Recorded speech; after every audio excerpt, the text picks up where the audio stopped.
Chapter 14. Then I looked, and behold, on Mount Zion stood the Lamb, and with him 144,000, who had his name and his Father's name written on their foreheads. And I heard a voice from heaven like the roar of many waters, and like the sound of loud thunder. The voice I heard was like the sound of harpists playing on their harps, and they were singing a new song before the throne, and before the 4 living creatures, and before the elders. No one could learn that song except the 144,000 who had been redeemed from the earth. It is these who have not defiled themselves with women, for they are virgins.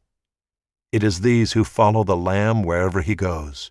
These have been redeemed from mankind as firstfruits for God and the Lamb, and in their mouth no lie was found, for they are blameless. Then I saw another angel flying directly overhead, with an eternal gospel to proclaim to those who dwell on earth, to every nation and tribe and language and people. And he said with a loud voice, "Fear God and give him glory, because the hour of his judgment has come, and worship him who made heaven and earth, the sea and the springs of water." Another angel, a second, followed, saying, "Fallen, fallen is Babylon the Great, she who made all nations drink the wine of the passion of her sexual immorality." And another angel, a third, followed them, saying with a loud voice, "If anyone worships the beast and its image, and receives a mark on his forehead or on his hand, he also will drink the wine of God's wrath, poured full strength into the cup of his anger, and he will be tormented with fire and sulfur in the presence of the holy angels and in the presence of the Lamb. And the smoke of their torment goes up forever and ever, and they have no rest, day or night, these worshippers of the beast and its image, and whoever receives the mark of its name. Here is a call for the endurance of the saints, those who keep the commandments of God and their faith in Jesus.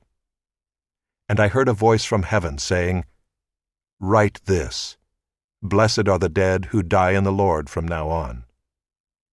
Blessed indeed, says the Spirit, that they may rest from their labors, for their deeds follow them. Then I looked, and behold, a white cloud, and seated on the cloud one like a son of man, with a golden crown on his head, and a sharp sickle in his hand. And another angel came out of the temple, calling with a loud voice to him who sat on the cloud, "Put in your sickle and reap, for the hour to reap has come, for the harvest of the earth is fully ripe." So he who sat on the cloud swung his sickle across the earth, and the earth was reaped. Then another angel came out of the temple in heaven, and he too had a sharp sickle.